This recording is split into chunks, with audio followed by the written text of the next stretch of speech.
Novel کا نام alchemist, قسط نمبر 2۔ یہ خواب اس کے لیے دنیا کی ہر چیز سے زیادہ قیمتی تھا۔ اگر اسپین کی سیاحت سے اس کا دل بھر گیا تو وہ اپنا گلا بیچ کر سمندروں کے سفر پر نکل جائے گا۔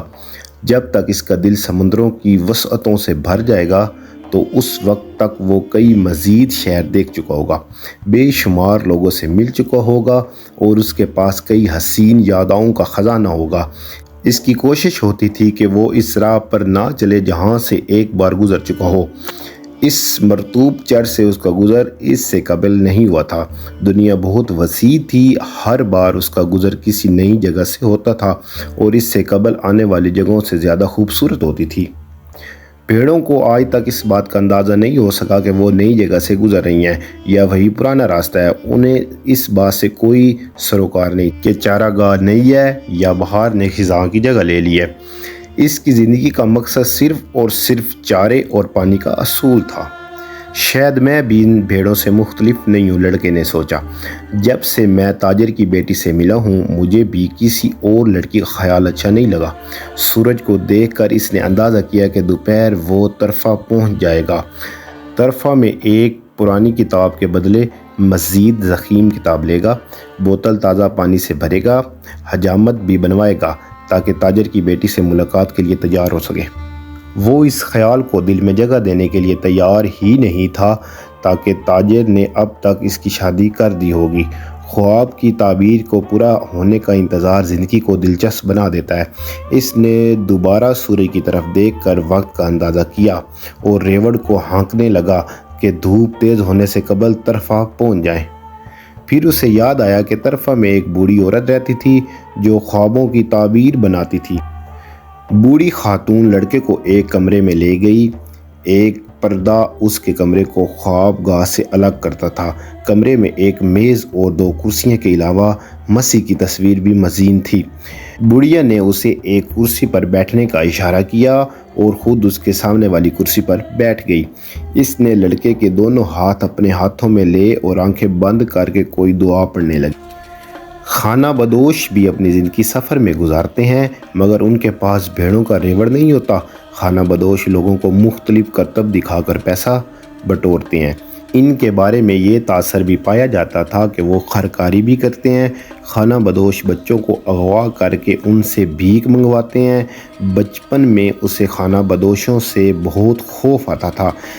جیسے ہی اس بڑھیا نے لڑکے کا ہاتھ پکڑا بچپن کا خوف دوبارہ لوٹ آیا۔ لیکن اس کے گھر میں مسیح کی تصویر اس بات کی علامت ہے کہ یہ بری عورت نہیں ہے۔ اس نے اپنے آپ کو تسلی دیتے ہوئے کہا۔ وہ کوشش کر رہا تھا کہ عورت کو اس کے ہاتھوں کی کپکپاہٹ سے اس کے اندرونی خوف کا اندازہ نہ ہو۔ دلچسپ! بڑھیا نے اپنی نظریں لڑکے کے ہتھیلیوں پر جماتے ہوئے کہا۔ لڑکا نروس ہونے لگا، اس کے ہاتھ کانپنے لگے۔ بڑھیا کو بھی اس کے ہاتھوں کی کپکپاہٹ کا احساس ہو گیا۔ لڑکے نے ایک دم اپنے ہاتھ چھڑوا لیے۔ میں تمہارے پاس اپنا ہاتھ دکھانے نہیں آیا، لڑکے نے بڑھیا کو مخاطب کیا۔ اسے افسوس ہو رہا تھا کہ وہ یہاں کیوں آیا۔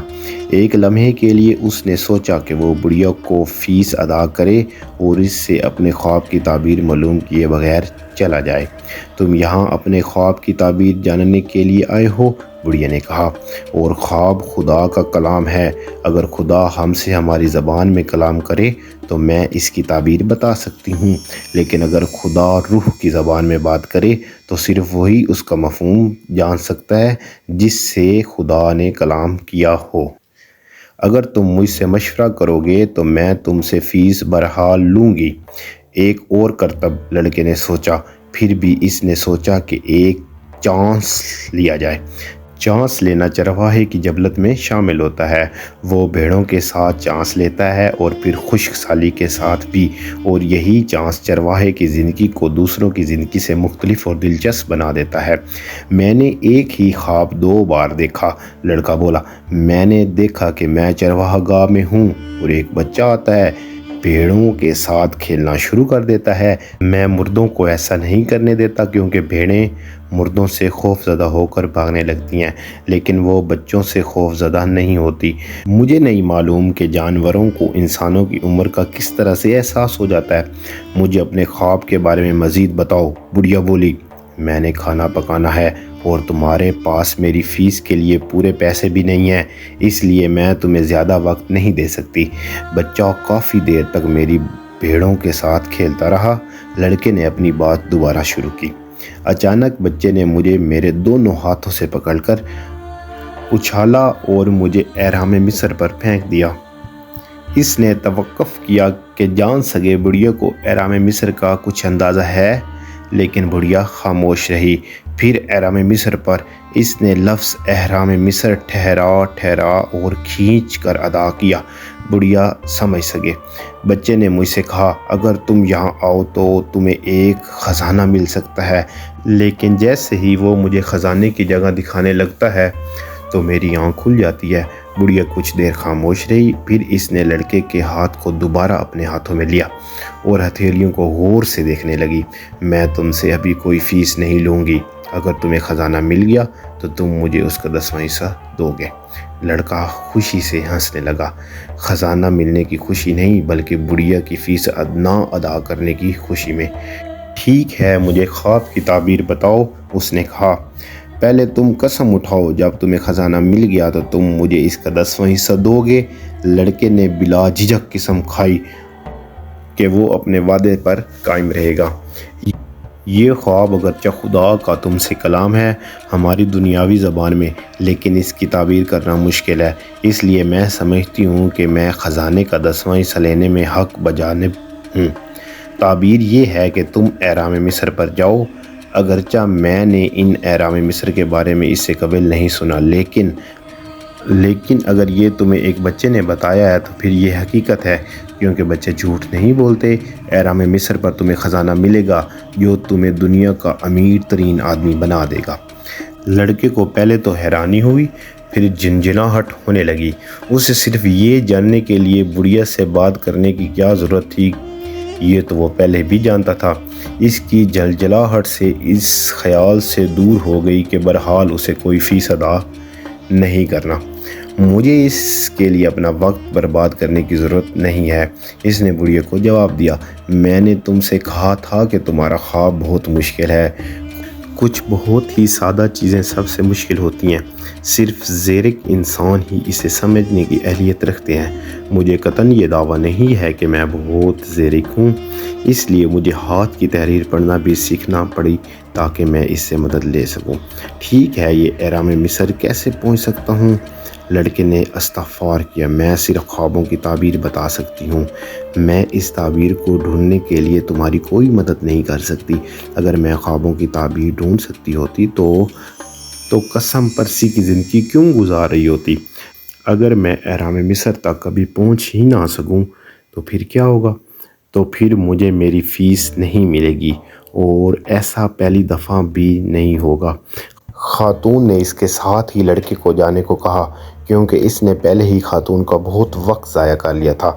لڑکے کو بہت ہی مایوسی ہوئی۔ اس نے سوچا کہ وہ پھر کبھی خوابوں پر یقین نہیں کرے گا۔ اسے یاد آیا کہ طرفہ میں اس نے اور بھی بہت سے کام کرنے تھے۔ وہ جلدی سے بازار کی طرف روانہ ہوا، جہاں اس نے پہلے تو پیٹ بھر کر کھانا کھایا، پھر اپنی پرانی کتاب کے بدلے میں ایک موٹی سی کتاب لی۔ ان تمام کاموں سے فارغ ہو کر وہ ایک بینچ پر بیٹھ گیا تاکہ بازار کا نظارہ کر سکے۔ دھوپ میں ابھی تک بہت شدت تھی۔ اس نے اپنی بوتل نکالی اور پانی پینے لگا۔ اس نے بھیڑیں شہر کے صدر دروازے کے قریب ایک دوست کے باڑے میں بند کر دی۔ شہر میں اور بھی کئی لوگ اس کے واقف تھے۔ سیاحت کے بہت سارے فائدے کا یہ صرف ایک ہی پہلو تھا کہ پورے اسپین میں کافی لوگ ایسے تھے جنہیں وہ دوست کہہ سکتا تھا۔ وہ ہمیشہ نئے دوست بناتا، مگر ان کے ساتھ ہمیشہ رہنے سے گریز کرتا تھا۔ اس کے خیال میں جب آپ کسی کے ساتھ زیادہ دیر رہیں تو آپ اس شخص کی زندگی کا حصہ بن جاتے ہیں، اور ان کی چھوٹی چھوٹی خامیاں آپ کو بڑی محسوس ہوتی ہیں۔ پھر آپ چاہتے ہیں کہ وہ شخص اپنے آپ کو بدل لے۔ اگر کوئی شخص اس طرح کا نہیں ہے جیسا کہ آپ چاہتے ہیں تو آپ کو جھنجھلاہٹ ہونے لگتی ہے۔ ہر شخص کو اس بات کا تو صحیح ادراک ہے کہ دوسروں کا رویہ کیسا ہونا چاہیے، مگر اس احساس سے عاری ہے کہ خود ان کو کس طرح سے برتاؤ کرنا چاہیے۔